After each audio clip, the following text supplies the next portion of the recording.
In today's video, I am making a couple of patio chairs using treated 1x4s and 1x6s, a very simple materials list for this project. Down in the description, you'll find a link to the project plans and a step-by-step tutorial to help you build these chairs yourself. But getting started with the project, as with most of my projects, I start by cutting the boards down into the parts that I need according to the plan, and I'll label them as I go. And this way I can just follow the plan as I assemble the chair, and it makes it really easy. Now, there are a couple of key angles in this project, just to give the seat a nice lean and also for the legs to steady up the chair. And I'm using my speed square here to find the angles, and I cover the details on how I went about doing that in the website article, and I've got that linked below in the description if you are not familiar with that method. And for the cuts on this particular part of the project, and for most of the project, I opted to use my bandsaw and miter gauge to make my cuts, but the table saw would definitely be a good option here as well. Also, keep in mind that this is the very first of these chairs, and so I'm just using simple joinery with exposed screws for this video, but you could use pocket holes to hide some of these screws as an alternative joinery method.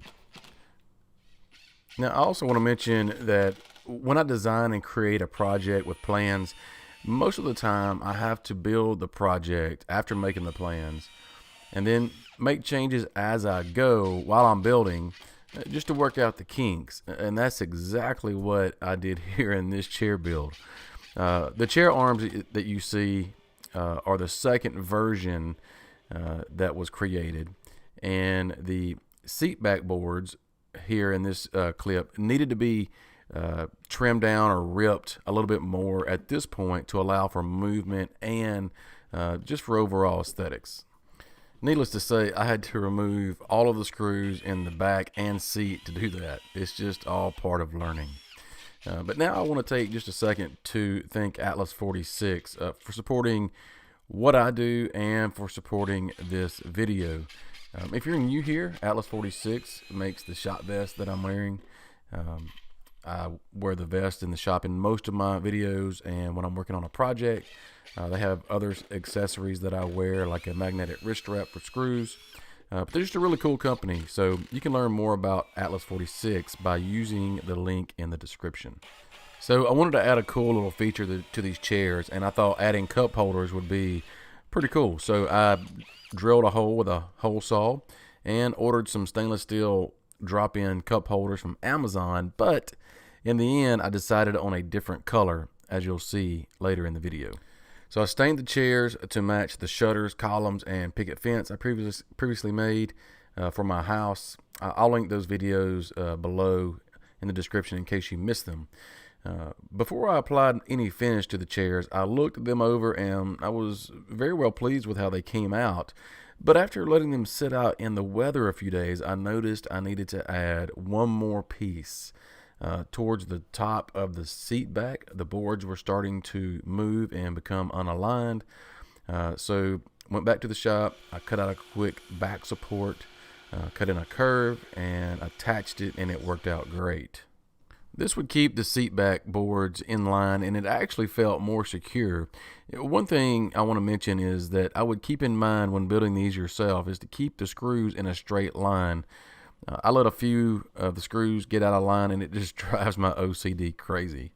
With the finish, I was after a semi-gloss look, and it took a few coats to get that, and it came out really good, I thought. I'll link everything that I used, including the type finish, in the website article linked below.